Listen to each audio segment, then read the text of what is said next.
Good day everyone, this is Nemesis, and today I've selected the best moments from the footage that just couldn't fit in my recent Necromancer PvP build video, The Executioner, to create some highlights.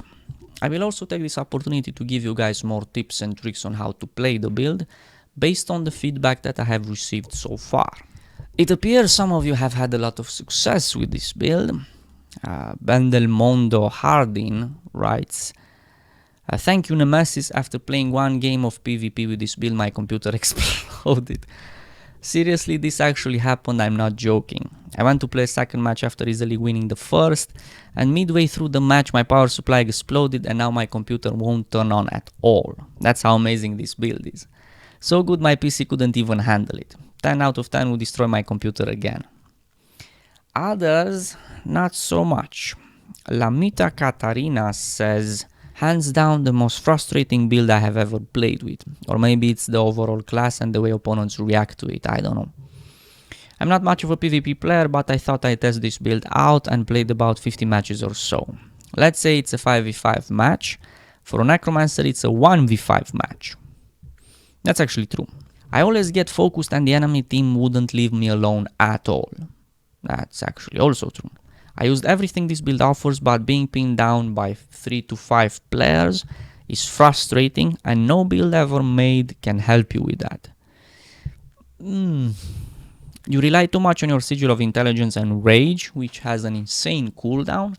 Also, the cooldown on your abilities is just too much. You would use your ultimate maybe twice during the whole match, and that's it. Your 7, 8, 9 abilities will always either be blocked, missed, invulnerable, or just out of range, but I'm sure more experienced player will avoid all of that, but still. Also, if you manage to hit your corrupt boon, the chances of your opponents to have 0 boons is less than 0%.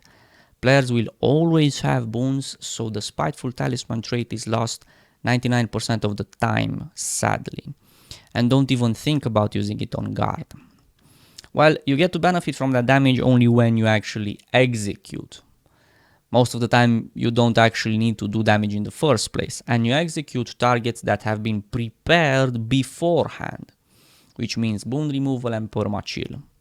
So it's not exactly what you think, but I will get to that later. One thing that was infuriating me was this engineer that would transform me into a Moa and just one-shot me. Well, that's literally impossible since Unholy Sanctuary actually overrides Moa. So if you are a Moa and you take lethal blow, you automatically get put into Death Shroud. Unless of course you don't have any life force pool, which you should have in the first place because you have all the tools required to get your life force up, plus Plague Form. Okay, you're walking peacefully into B, and suddenly 3 people are attacking you. In the vid, Nemesis said you should chill and GTFO, but trust me, they won't leave you alone. They will hunt you down like a rabbit. The mere fact you didn't instantly die while being focused by 3 players says a lot about this build. Okay, use everything on staff, maybe also Spectral Walk, get a ton of conditions but clear them with number 4 staff, then get even more conditions and damage, not a problem, use healing skill, then Death Shroud. Out of Death Shroud maybe into ultimate because everything is on cooldown and your opponents are still alive due to you dealing 0 damage. Also your teammates have their heads up their asses. Yeah. Out of Mist Form into Death Shroud again, and then bam, you've got everything on cooldown.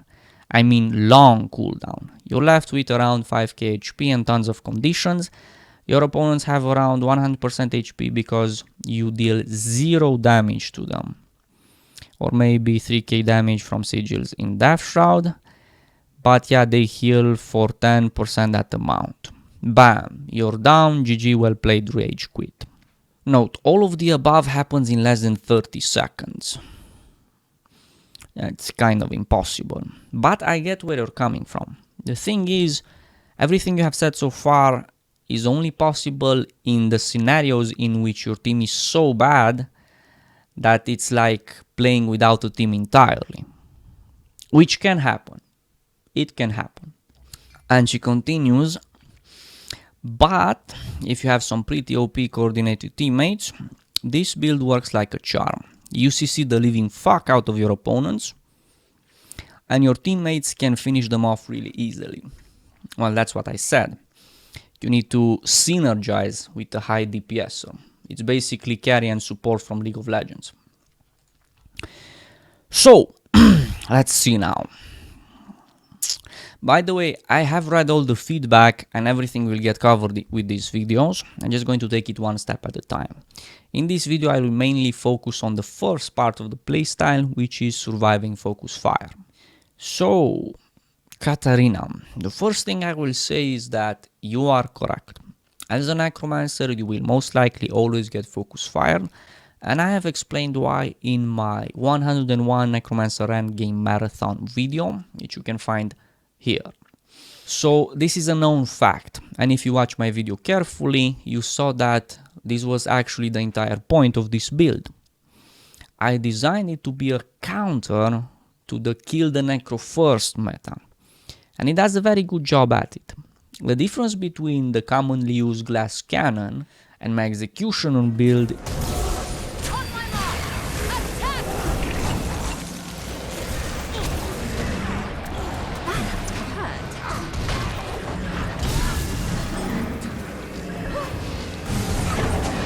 lost the waterfall.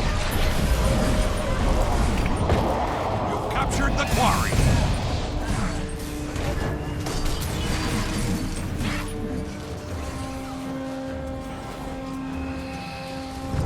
I am dead.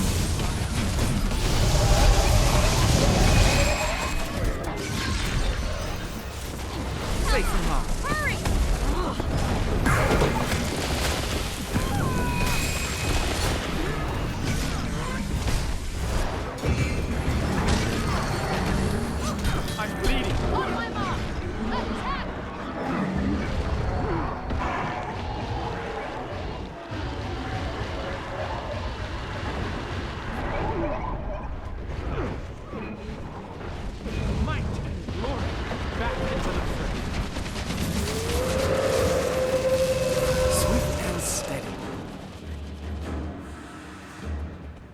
is substantial.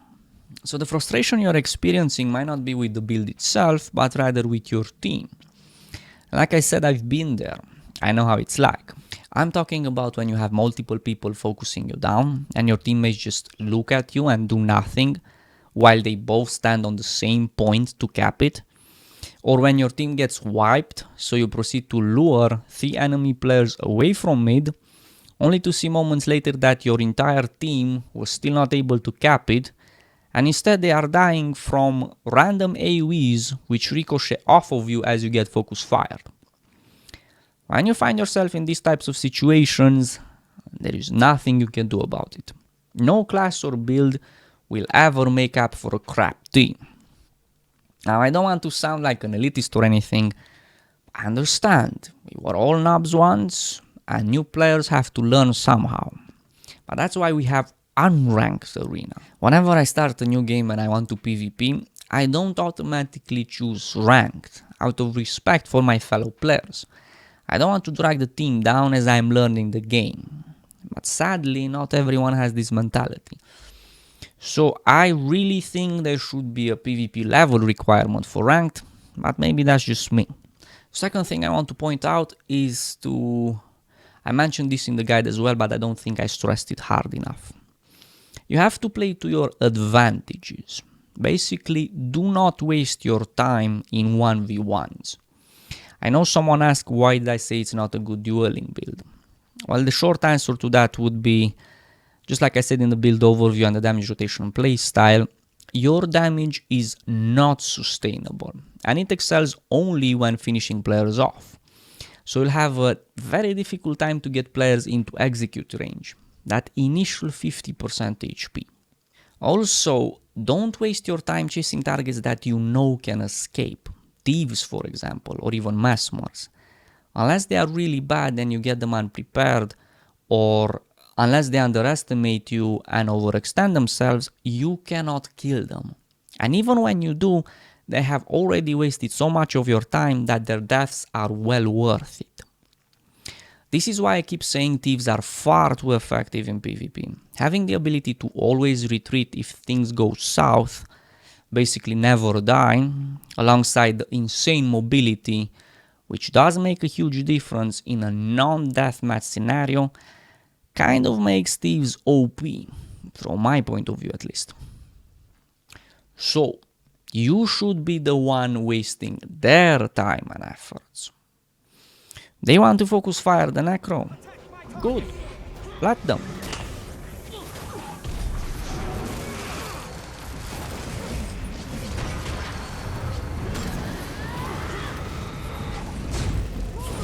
You've lost the quarry. The waterfall is yours.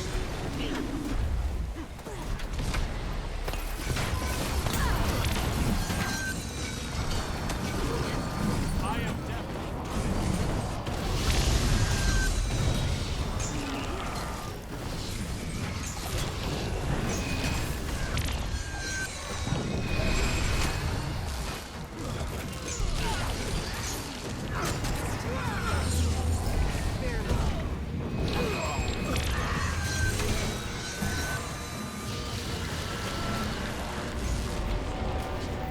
The first fight is especially important.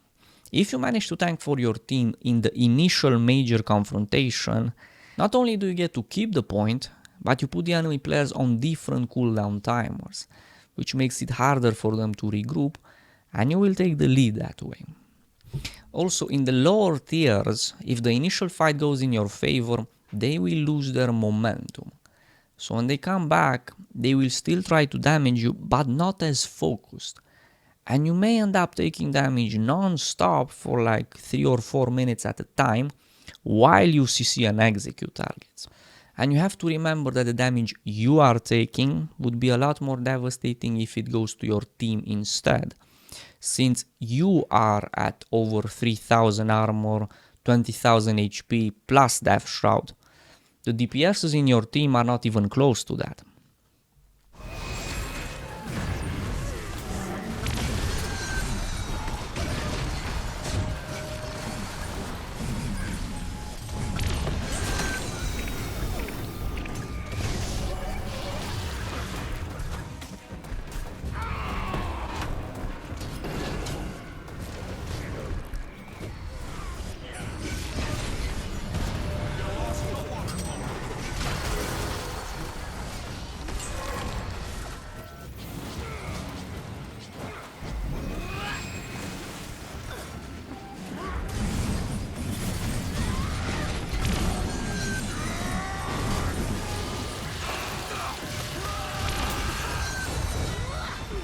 I dare you. Hit me. It's burning me.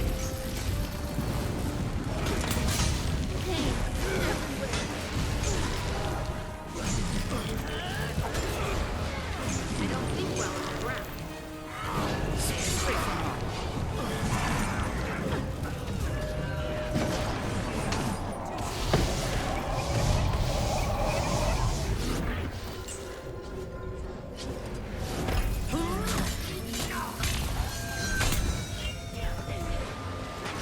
It will take a while to get used to the build, to get a feel for it, so that you will know exactly what you are capable of withstanding and how to not overextend.